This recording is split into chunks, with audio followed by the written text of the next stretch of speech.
And I have to begin by saying 250 million Americans are not garbage. Fighting for America's future. And we understand the opportunity we have before us. Tribuners, dunia saat ini sedang tidak baik-baik saja. Perang Ukraina sudah memasuki tahun ketiga. Serbuan Israel ke jalur Gaza telah merenggut puluhan ribu nyawa penduduk Palestina. Kehancuran fisik serta hilangnya nyawa manusia di berbagai medan konflik dunia telah mencapai jumlah yang sangat menyedihkan. Perlawanan terus terjadi di Yaman, Suriah, Iran, Irak, dan banyak spot konflik lain di benua Asia maupun Afrika. Ketegangan politik di Laut Cina Selatan, Selat Taiwan, dan Semenanjung Korea tidak juga mereda. Tribuners, inilah Global Views, sudut pandang kita tentang ragam konflik internasional yang berdampak signifikan kepada kita semua. Kemana Amerika di tangan Kamala atau Donald Trump? Pemilihan Presiden Amerika Serikat akan digelar 5 November 2024. Partai Demokrat menjagokan Kamala Harris sebagai penerus Joe Biden. Sedangkan Republik memilih Donald Trump untuk merebut kembali kursi Gedung Putih. Pada 2019, Trump tersingkir dikalahkan Joe Biden lewat drama politik menegangkan. Pertarungan Kamala Harris-Donald Trump saat ini memasuki babak-babak ekstrim penuh caci maki, tuduh sana-sini, silih serang terbuka yang bahkan tidak pernah terjadi dalam politik Indonesia. Retorika Kamala Harris didukung Hillary Clinton menyebut Donald Trump adalah seorang fasis, otoriter, dan diktator yang sangat membahayakan Amerika. Donald Trump membalas dengan mengatakan Kamala Harris bodoh, tidak mengerti apa-apa, hanya membebek Joe Biden. Terbaru Presiden Amerika Serikat Joe Biden bahkan menyebut para pendukung Donald Trump adalah sampah. Trump membalasnya dengan menyetir mobil sampah dan menyindir truk itu berisi Biden dan Kamala. Sungguh pertarungan sangat sengit, panas, dan memaksa Amerika saat ini terbelah dalam dua kutub sangat ekstrim. Persaingan sengit ini membuat Donald Trump sepanjang perjalanannya menuju Pilpres Amerika sudah 2 kali terancam pembunuhan. Upaya pembunuhan pertama terjadi di lokasi kampanye di Pennsylvania, kandang kuat kubu Demokrat. Kepalanya nyaris ditembus peluru yang ditembakkan penyerang, yang kemudian penyerang ditewaskan aparat keamanan. Kamala Harris dan Donald Trump benar-benar menggoreng politik domestik Amerika guna merebut perhatian pemilih lewat retorika-retorikanya yang membakar. Banyak tokoh publik dan selebriti berada di kubu Kamala Harris.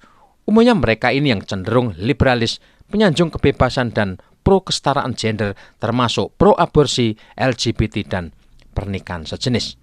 Kamala Harris juga memperoleh simpati kelompok Afro, Hispanik, dan mereka yang menghendaki kebijakan lunak soal imigran. Sementara Donald Trump memiliki pendukung kuat di kalangan konservatif, ultra kanan, selebriti, dan tokoh publik, kaum agamis Kristen, dan inovator hebat, Elon Musk. Siapa di antara dua kandidat yang lebih kuat? Sampai pekan ini, hasil jumlah polling lembaga Amerika memperlihatkan Kamala Harris masih unggul tipis atas Donald Trump. Kemenangan kemungkinan akan ditentukan undecided voters atau pemilih yang belum memutuskan memilih siapa, yang jumlahnya sekira 5%. Siapa pemenang Pilpres Amerika 2024 sudah pasti akan mewarnai hitam putih sejarah dunia. Dampaknya akan sangat menentukan dinamika geopolitik global. Nah, bagaimana situasi dunia, terutama soal konflik politik dan militer yang saat ini terjadi jika Kamala Harris menang? Bagaimana pula jika Trump yang merebut kembali kursinya di Gedung Putih? Kita akan mulai mengulas topik ini dengan realitas siapapun presidennya, mau dari Republik atau Demokrat, Amerika relatif menjalankan kebijakan luar negeri yang sama. Dari waktu ke waktu, sejarah memperlihatkan para pemimpin Amerika selalu berusaha mempertahankan superioritas dan hegemoninya di dunia. Perilaku politik Amerika tetap sama dalam kebijakan luar negerinya, menjalankan apa yang disebut rule-based order yang bisa memaksa siapa yang tidak sejalan dengan kebijakan Amerika. Mungkin di antara Demokrat dan Republik ada 1-2 pembeda mengingat ideologi mereka yang agak berlainan. Tapi watak dan karakter kedua kelompok itu relatif sama. Dalam konteks konflik global dan persaingan pengaruh, Kamala Harris pasti akan meneruskan kebijakan Joe Biden yang agresif di Ukraina, Taiwan, Iran, Yaman, dan Korea. Di konflik Palestina, Kamala Harris memperlihatkan kesamaan dengan sikap Joe Biden. Ia berkomitmen mendukung Israel tanpa batas dan tidak tergoyahkan. Sedangkan Trump sepanjang berkuasa di Gedung Putih relatif mampu menahan diri untuk tidak membawa Amerika terlampau agresif secara militer ke negara lain. Trump adalah Presiden Amerika yang memutuskan menarik pasukan dari Afghanistan dan Somalia. Ia adalah Presiden Amerika pertama yang tidak membuka front konflik di luar negeri semasa berkuasa. Trump pula presiden pertama Amerika yang bertemu dan berpelukan dengan Kim Jong-un dan bahkan memasuki area terlarang yang memisahkan Korea Utara dan Korea Selatan. Tapi di tangan Donald Trump juga, CIA dan Pentagon menewaskan Kepala Brigade Al-Quds Iran, Jenderal Qasem Soleimani, lewat serangan drone di Bandara Internasional Baghdad, Irak. Trump menarik Amerika dari kesepakatan nuklir Iran dan ia meninggalkan kesepakatan Paris tentang perubahan iklim. Di masa Trump pula Amerika secara sepihak keluar dari Traktat Intermediate Range Nuclear Forces atau INF dengan Rusia. Sekarang dengan perbandingan seperti itu, kemana mereka membawa Amerika jika memenangi Pilpres 2024? Kita saat ini menyaksikan krisis keamanan di Timur Tengah telah meningkat dengan eskalasi yang belum pernah terjadi sebelumnya. Sementara dunia kini juga menyaksikan gerak perubahan tatanan global menyusul kehadiran BRICS dan keberhasilan KTT BRICS Kasan Rusia sepekan lalu. China dan Rusia tampil sebagai penopang utama, disokong India, Brasil, dan Afrika Selatan. Mesir, Iran, Uni Emirat Arab, dan Ethiopia muncul sebagai anggota baru BRICS.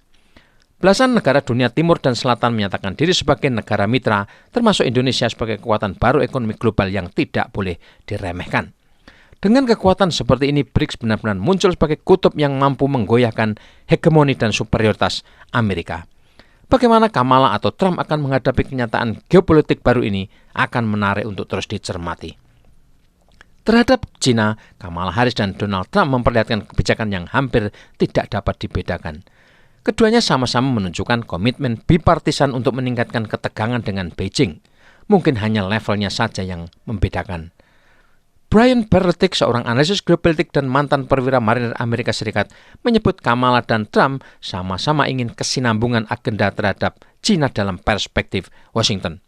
Bedanya, Donald Trump menggunakan cara-cara yang terlihat nasionalistis, sementara Kamala Harris menghubungkannya dengan penegakan tatanan internasional di tangan Amerika. Dalam konflik Taiwan misalnya, Joe Biden dan Kamala Harris terus mendorong separatisme di Taiwan dengan menambah bantuan militer dan memperluas kehadiran pasukan Amerika di pulau itu. Di sini Amerika secara terbuka memperlihatkan hipokrisinya terkait kebijakan satu Cina. Ini yang selalu memantik kemarahan Beijing yang menganggap Taiwan adalah provinsinya yang membangkang. Trump bagaimanapun secara terbuka menantang Cina dan membuat kebijakan-kebijakan keras yang meningkatkan tensi perang dagang kedua negara raksasa ini. Trump memandang Cina adalah ancaman terbesar bagi Amerika yang secara ekonomi realitasnya capaian Cina hampir meruntuhkan dominasi Amerika di sektor ekonomi. Karena persamaan ini, maka siapapun yang menang, Kamala atau Trump, kebijakan terhadap Tiongkok akan berlanjut. Militerisasi lebih lanjut di Asia Pasifik telah berlangsung sejak era Donald Trump dan kemudian diperluas lewat kehadiran AUKUS.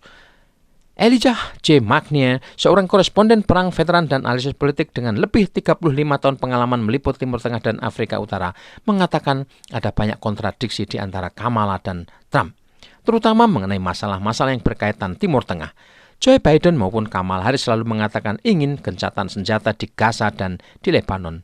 Ironisnya mereka mendukung Israel dengan menyediakan semua senjata dan amunisi yang dibutuhkan Israel untuk mendukung perangnya di Gaza dan Lebanon.